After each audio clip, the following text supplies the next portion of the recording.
ನಮಸ್ಕಾರ. ವನಜಾ ಮಲ್ನಾಡ್ ಬಂದಾಯಿತು, ಹೊಸ ವಿಡಿಯೋ ತಂದಾಯಿತು. ಬನ್ನಿ ಇವತ್ತು ಆಸೆ ಸೀರಿಯಲ್ಲು ಹೇಗೆ ಮೂವ್ ಆಗುತ್ತೆ, ಏನು ಸ್ಟೋರಿ ಇದೆ ನೋಡೋಣ. ಅದಕ್ಕೆ ಮುಂಚೆ ನನ್ನ ವಿಡಿಯೋಕ್ಕೆ ಸಬ್ಸ್ಕ್ರೈಬ್ ಮಾಡಿಲ್ಲ ಅಂದರೆ ದಯವಿಟ್ಟು ಸಬ್ಸ್ಕ್ರೈಬ್ ಮಾಡ್ಕೊಳ್ಳಿ, ಹಾಗೆ ಒಂದು ಲೈಕ್ ಕೊಡಿ.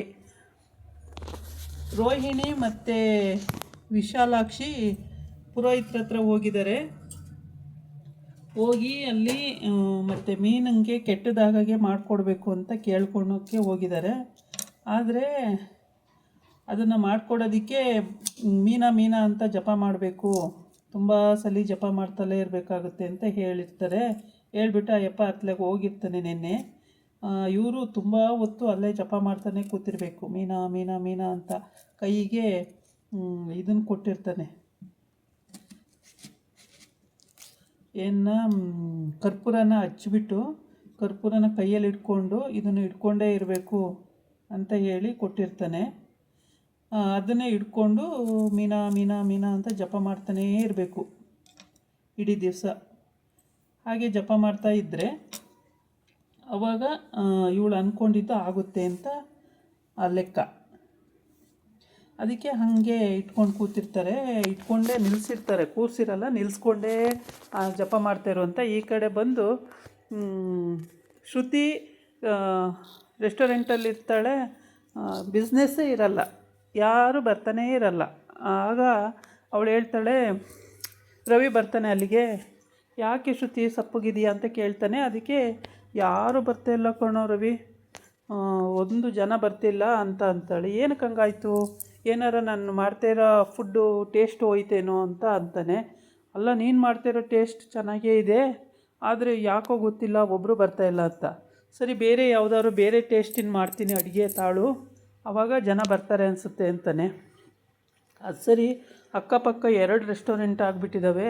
ಹಂಗಾಗಿ ಅವರು ಆಫರ ಕೊಟ್ಟಿರ್ತಾರಲ್ವ, ಅದಕ್ಕೆ ನಮ್ಮ ರೆಸ್ಟೋರೆಂಟಿಗೆ ಜನ ಕಡಿಮೆ ಆಗಿಬಿಟ್ಟಿದ್ದಾರೆ ಅಂತ ಹೇಳ್ತಾಳೆ. ಆವಾಗ ಸರಿ, ಟೇಸ್ಟ್ ಚೇಂಜ್ ಮಾಡೋಣ ಬಿಡು, ಇನ್ನೊಂದು ಬೇರೆ ಟೇಸ್ಟ್ ಮಾಡ್ತೀನಿ ನಾನು ಅಂತ ಹೇಳ್ತಾನೆ. ಸರಿ, ಹಾಗೆ ಮಾಡು ರವಿ ಅಂತ ಹೇಳ್ತಾಳೆ. ಆಮೇಲೆ ಇದನ್ನು ಸರಿ ಮಾಡ್ತೀನಿ ಅಂತ ಹೇಳಿ ಒಪ್ಕೊಳ್ತಾನೆ. ಶ್ರುತಿ ಬೇಜಾರು ಮಾಡ್ಕೊಳ್ತಾಳೆ. ಈ 3 ಲಕ್ಷ ರೂಪಾಯಿ ಶಾರ್ಟೇಜ್ ಆಗಿದೆ, ಹೆಂಗೆ ಈ ತಿಂಗಳು ಮೇಂಟೈನ್ ಮಾಡೋದು, ಆಳುಗಳಿಗೆ ಸಂಬಳ ಹೆಂಗೆ ಕೊಡೋದು, ಈ ಸಲ ಫುಡ್ಡೆಲ್ಲ ಕರೆಕ್ಟಿದ್ದಾಗಲಿಲ್ಲ, ಎಲ್ಲ 3 ಲಕ್ಷ ರೂಪಾಯಿ ದಂಡ ಬಂದ್ಬಿಟ್ಟು ಶಾರ್ಟೇಜ್ ಬಂದುಬಿಟ್ಟಿದೆ ಕಣೋ ಅಂತ. ಅದಕ್ಕೆ ರವಿ ಹೇಳ್ತಾನೆ, ಆಯಿತು ಬಿಡು, ಈ ಸಲ ಅದು ಹೆಂಗೋ ಮ್ಯಾನೇಜ್ ಮಾಡೋಣಂತೆ, ಚಿಂತೆ ಮಾಡಬೇಡ ಅಂತ ಹೇಳ್ತಾನೆ. ಆಯಿತು ಅಂತ ಹೇಳ್ಬಿಟ್ಟು ಇವರಿಬ್ಬರು ಮಾತಾಡಿಕೊಂಡು ಕ್ಯಾಂಟೀನ್ ರೆಸ್ಟೋರೆಂಟ್ ಕೆಲಸನ ಶುರು ಮಾಡ್ಕೊಳ್ತಾರೆ. ಆಗ ಮನೆ ಕಡೆ ಶ್ರುತಿನೂ ಆಯಿತು ಹಾಗೆ ಮಾಡೋಣ ಅಂತ ಒಪ್ಕೊತಾಳೆ. ಒಪ್ಕೊಂಡಾದಮೇಲೆ ಮನೆಯಲ್ಲೆಲ್ಲ ಹೆಂಗಿದ್ದಾರೆ ಅಂತ ಕೇಳ್ತಾಳೆ. ಆಮೇಲೆ ಮನೇಲೆಲ್ಲ ಚೆನ್ನಾಗಿದ್ದಾರೆ, ಏನೂ ತೊಂದರೆ ಇಲ್ಲ ಈಗ ಸದ್ಯಕ್ಕೆ ಅಂತ ಹೇಳ್ತಾನೆ. ಆಮೇಲೆ ಮನೋಜ್ ಅವರಿಗೆ ರೋಹಿಣಿಯಿಂದ ಬಿಡುಗಡೆ ಸಿಕ್ಬಿಟ್ಟಿದ್ರೆ ಪಾಪ ಅವರು ಫ್ರೀ ಆಗಿಬಿಡೋರು. ರೋಹಿಣಿಯಿಂದ ಬಿಡುಗಡೆನೇ ಸಿಗ್ತಿಲ್ಲ ಅಂತ ಅವಳಿನ್ನೇನು ಕುತಂತ್ರ ಮಾಡ್ತಿದ್ದವಳು ಏನು ಅಂತೇಳಿ. ಈ ಕಡೆ ಬಂದರೆ ಮನೆಯಲ್ಲಿ ಎಲ್ಲರೂ ಎದ್ದು ಬರೋ ಟೈಮಿಗೆ ಮನೋಜ ಹಾಲಲ್ಲಿ ಮಂಚ ಬಿಟ್ಕೊಟ್ಟಿರ್ತಾರಲ್ಲ, ಅಲ್ಲಿ ಮಲ್ಕೊಬಿಟ್ಟು ಚಿನ್ನು ಫೋಟೋ ನೋಡ್ತಾ ಇರ್ತಾನೆ. ಆ ಚಿನ್ನು ಫೋಟೋ ನೋಡ್ತಿದ್ರೆ ಎಲ್ಲ ನೋಡ್ಬಿಡ್ತಾರೆ. ಆವಾಗ ಗೊತ್ತಾಗ್ಬಿಡುತ್ತೆ.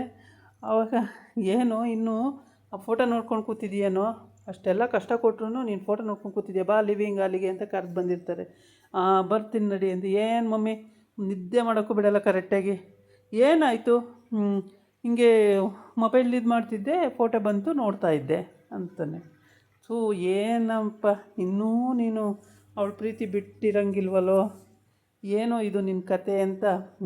ಹೋಗೋ, ನಿನಗೆ ಎಷ್ಟು ಹೇಳಿದ್ರು ಅಷ್ಟೇ ಅಂತ ಅವ್ರ ಅಮ್ಮನೂ ಬೈತಾಳೆ. ಆಮೇಲೆ ಇನ್ನು ಸೂರ್ಯ ಹಿಂಗೆ ಸಿಕ್ಕದೇ ಕಾಯ್ತಾ ಇರ್ತಾನೆ. ಅವನಂತೂ ಸಿಕ್ಕಾಬಟ್ಟೆ ಟೀಸ್ ಮಾಡ್ತಾನೆ. ಹೀಗೆ ಎಲ್ಲ ನಗಾಡ್ತಾರೆ, ಇದು ಮಾಡ್ತಾರೆ. ಆಮೇಲೆ ಮಮ್ಮಿ ಇಷ್ಟೆಲ್ಲ ಆಯಿತು, ನಿದ್ದೆ ಅಂತೂ ಹಾಳಾಗೋಯ್ತು, ಒಂದು ಲೋಟ ಬಾದಾಮಿ ಹಾಲು ಮಾಡ್ಕೊಬಂದು ಕೊಡು ಮಮ್ಮಿ ಅಂತ. ಹೋಗೋ, ನನ್ನ ತಲೆ ತಿನ್ನಬೇಡ, ಯಾವಾಗ ನೋಡಿದ್ರು ನಿಂದು ಇದೇ ಆಗೋಯ್ತು ಅಂತ ಅವಳು ಅಲ್ಲಲ್ಲಿ ಕಡಿತಾಳೆ ಶಾಂತಿ.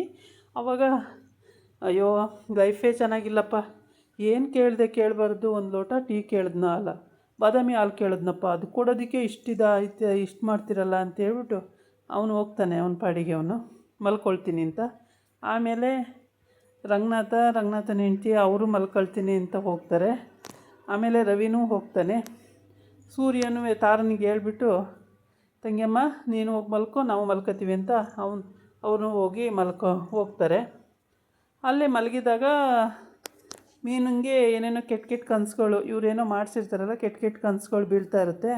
ಅದಕ್ಕೆ ಮೀನಾ ಹೇಳ್ತಾಳೆ, ಗಾಬರಿಯಾಗಿ ಎದ್ಬಿಟ್ಟು ಏನ್ರಿ ಹಿಂಗೆ ಕೆಟ್ಟ ಕನಸು ಬೀಳ್ತಾಯಿದೆ, ಏನು ಅಂತ ಗೊತ್ತಿಲ್ಲ, ಏನು ಮಾಡೋದು ಅಂತ ಹೇಳ್ತಾಳೆ. ಅದಕ್ಕೆ ಅವನು ಹೇಳ್ತಾನೆ, ನಾನೇ ಇದ್ದೀನಿ, ನನ್ನ ಮುಂದೆ ಇನ್ಯಾರೂ ಬರೋಕ್ಕೆ ಸಾಧ್ಯ ಇಲ್ಲ, ನೀನು ಟೆನ್ಷನ್ ಮಾಡ್ಕೋಬೇಡ, ಸುಮ್ಮನೆ ಇರು, ಏನು ಗಾಬರಿ ಆಗ್ತೀಯ, ಆಗಬೇಡ, ಸುಮ್ಮನೆ ಇರು ಅಂತಾನೆ. ಇಲ್ಲಿ ಶಾಂತಿ, ಏನಂತ ಮಗನ ಎತ್ಬಿಟ್ಟಿದೆಯೇ, ಇಂಥ ಮಗನಿರೋ ಬದಲು ಒಂದು ಕಲ್ಗುಂಡು ಎತ್ತಿದ್ರು ಆಗಿರೋದು ಅಂತ ರಂಗನಾಥ ಬೈತಾನೆ. ಆವಾಗ ಏನು ನಾನೊಬ್ಬಳೇ ಎತ್ತಿದ್ದೀನಿ, ನಂಗೆ ಆಡ್ತಾಯಿದ್ದೀರಲ್ಲ ಅಂತ, ಸರಿ ಬಿಡು ಅಂತೇಳ್ಬಿಟ್ಟು ಆವಾಗ ಎದ್ದು ಹೋಗ್ತಾರೆ ಅವರು. ಹೀಗೆ ಇವ್ರದ್ದು ಕಥೆಗಳು ಮನೆಯಲ್ಲಿ ಈ ಥರ ನಡೀತಾ ಇರ್ತವೆ ಯಾವಾಗಲೂ. ಆವಾಗ ರವಿ,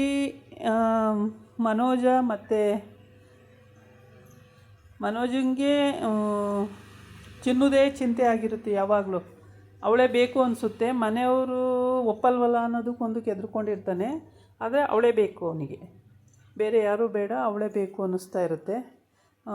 ನನಗೆ ಹಳೆ ಚಿನ್ನನೇ ಸರಿ ಅಂತ ಯಾವಾಗಲೂ ಜಪ ಮಾಡ್ತಾನೆ ಇರ್ತಾನೆ. ಹಳೆ ಚಿನ್ನನೇ ಸರಿ, ಇಷ್ಟು ಮೋಸ ಮಾಡೋಳೆ, ಹಳೆ ಚಿನ್ನ ಅಂತೀಯ ಅಂತ ಬೈತಾರೆ. ಬೈದ್ರೂ ಅವನೇನು ತಲೆಗೆ ತಗೊಳ್ಳೋದೇ ಇಲ್ಲ, ಅವಳೇ ಬೇಕು ಅಂತಿರ್ತಾನೆ. ಸೂರ್ಯ ಕೂಡ, ಏನಪ್ಪ ನೀನು ಇಷ್ಟೆಲ್ಲ ಮಾಡಿದ್ರು ಅವಳೇ ಬೇಕು ಅಂತೀಯಲ್ಲ, ಏನು ಮನುಷ್ಯನೋ ನೀನು ಅಂತ ಅವನು ಬೈತಾನೆ. ಹೀಗೆ ಇವ್ರದ್ದು ಸ್ಟೋರಿಗಳು ಮುಂದೆ ಹೋಗ್ತಾನೇ ಇರ್ತವೆ. ಆಸೆ ಸೀರಿಯಲ್ಲು ತುಂಬಾ ಚೆನ್ನಾಗಿ. ಹೀಗೆ ಸೂರ್ಯ ಮತ್ತು ಮೀನಾ ಮನೆಯವರೆಲ್ಲ ತುಂಬ ಖುಷಿಯಾಗಿರೋ ಟೈಮಿಗೆ ಕರೆಕ್ಟಾಗಿ ರೋಹಿಣಿ ಮತ್ತು ವಿಶಾಲಾಕ್ಷಿ ಹೋಗಿ ಅಲ್ಲೆಲ್ಲೋ ಮಾಟ ಮಂತ್ರ ಮಾಡಿಸ್ತೀವಿ ಅಂತ ಹೋಗಿದ್ದಾರೆ. ಅಲ್ಲಿ ಮಾಟ ಮಂತ್ರ ಮಾಡಿಸ್ತೀವಿ ಅಂತೇಳ್ಬಿಟ್ಟು ಮೀನಿನ ಹೆಸರಿಗೆ ಮಾಡಿಸ್ಬೇಕು ಅಂತೇಳಿ ಆ ಪಂಡಿತ ಹೇಳ್ತಾನೆ, ಹೌದು, ಮಾಟ ಮಂತ್ರ ಮಾಡೋದಕ್ಕೆ ಅದಕ್ಕೆಲ್ಲ ನಿಯಮಗಳಿದೆ, ಕ್ರಮಗಳಿದೆ. ಕರ್ಪೂರನ ಕಾಲೆಲ್ಲ ಬಿದ್ದೋದು, ಇನ್ನೊಂದು ಸ್ವಲ್ಪ ಹೊತ್ತು ಹೋಗಿದ್ರೆ ನಾವೇನೇ ಚಟ್ಟಕ್ಕೆ ಏರ್ಬಿಡ್ತಿದ್ವೇನೋ ಅಂತ ಹೇಳ್ತಾರೆ. ಅದಕ್ಕೆ ಅವನು ಹೇಳ್ತಾನೆ, ಸುಮ್ಮನೆ ಸಾಧನೆ ಮಾಡೋದು ಅವೆಲ್ಲ ಕಷ್ಟ, ಇವೆಲ್ಲ ಮಾಡಬೇಕು ಕಷ್ಟಪಟ್ಟು ಅಂತ. ನನಗಂತೂ ಕಾಲು ಬಿದ್ದೋಯ್ತು ನಿತ್ತು ಅಂದರೆ ಮತ್ತೆ ಇನ್ನೊಬ್ಬರಿಗೆ ಅಂತಾನೆ. ಆವಾಗ ಮೀನಾ ಎಲ್ಲರಿಗೂ ಬೆಳಿಗ್ಗೆ ಕಾಫಿ ಮಾಡ್ಕೊಂಡು ಬರ್ತಾಳೆ. ಕಾಫಿ ಮಾಡ್ಕೊಬಂದು ಕರೀತಾಳೆ, ಅತ್ತೆ ಮಾವ ಅಂತೇಳಿ ಎಲ್ಲ ವಾಕಿಂಗ್ ಹೋಗಿದ್ದಾರೆ. ಲಾನಲ್ಲಿ ಇದು ವಾಕಿಂಗ್ ಮಾಡ್ತಿದ್ದಾರೆ. ಸೂರ್ಯ ಮಾತ್ರ ಇಲ್ಲಿದ್ದಾನೆ. ಏನಪ್ಪ ಎಲ್ಲೋದ್ರು, ಒಬ್ಬರು ಕಾಣಿಸ್ತಾ ಇಲ್ಲ ಅಂತ. ಆಮೇಲೆ ಎಲ್ಲ ಲಾನಲ್ಲಿದ್ದಾರೆ. ತಾರೆ ಕರ್ಕೊಂಡೋಗಿ ಎಲ್ಲರಿಗೂ ಮೆಡಿಟೇಷನ್ನು, ವ್ಯಾಯಾಮ, ವಾಕಿಂಗು ಎಲ್ಲ ಮಾಡಿಸ್ತಾವಳೆ ಅಂತ. ಆಮೇಲೆ ಸರಿ ಅಂತ ಅಲ್ಲಿಗೆ ಹೋಗ್ತಾಳೆ ಮೀನು. ಇದಾಗಿತ್ತು ಇವತ್ತಿನ ವೀಡಿಯೋ. ನಾಳೆ ಇನ್ನೊಂದು ವೀಡಿಯೋ ಜೊತೆ ಬರ್ತೀನಿ. ನಮಸ್ಕಾರ.